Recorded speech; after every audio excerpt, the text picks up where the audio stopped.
ce sens. Monsieur Clément Jean-Michel. Merci, Monsieur le Président.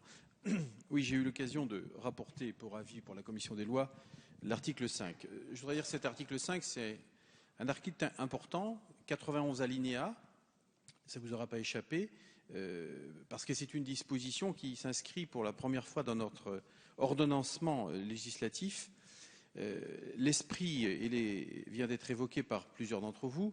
Moi, je voudrais dire que c'est une disposition d'importance, vous l'avez dit, ma chère collègue Madame Fraisse, parce qu'il contribue à l'affirmation du droit des salariés à prendre leur juste place d'abord dans la gestion des grandes entreprises.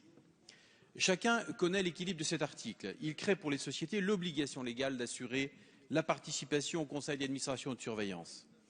Alors, 1 ou 2 administrateurs élus ou désignés selon le nombre, vous l'avez dit.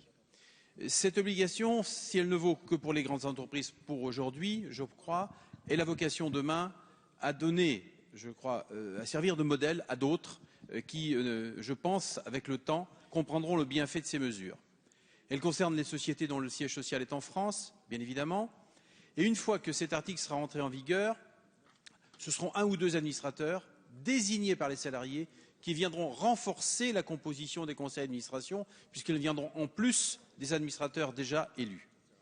Pour faire entrer des administrateurs représentant les salariés dans leur conseil, les sociétés devront modifier leur statut afin de retenir une procédure directe d'élection par les salariés ou des modalités indirectes de désignation faisant intervenir les institutions représentatives du personnel ou les 2 organisations syndicales les plus représentatives, y compris dans le cas des sociétés européennes.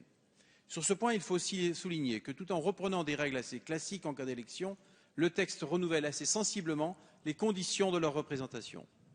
Ces administrateurs disposeront d'un statut de plein exercice vis-à-vis de leur homologue désigné par l'Assemblée générale. Ils recevront un mandat de 6 ans renouvelable comme les autres. Ils pourront pleinement participer aux décisions des conseils avec voix délibérative et assumeront les mêmes obligations. Je voudrais dire aussi que cet article 5 ne remet pas en cause les dispositifs qui existent déjà dans d'autres textes, les lois de 83 ou de 86 par exemple, ou tout simplement les lois où les salariés détenant déjà 3% du capital social sont forcément représentés dans les conseils d'administration. Ce que je veux dire aussi, enfin, pour conclure, je sais que par expérience, les administrateurs salariés peuvent tout à fait mettre en lumière les problèmes cruciaux pour l'entreprise que d'autres n'auraient pas saisis précocement. J'ai assisté aujourd'hui à 2 conseils de surveillance de sociétés d'économie mixte où siègent des salariés. Ça fait déjà plusieurs années que je siège à leur côté.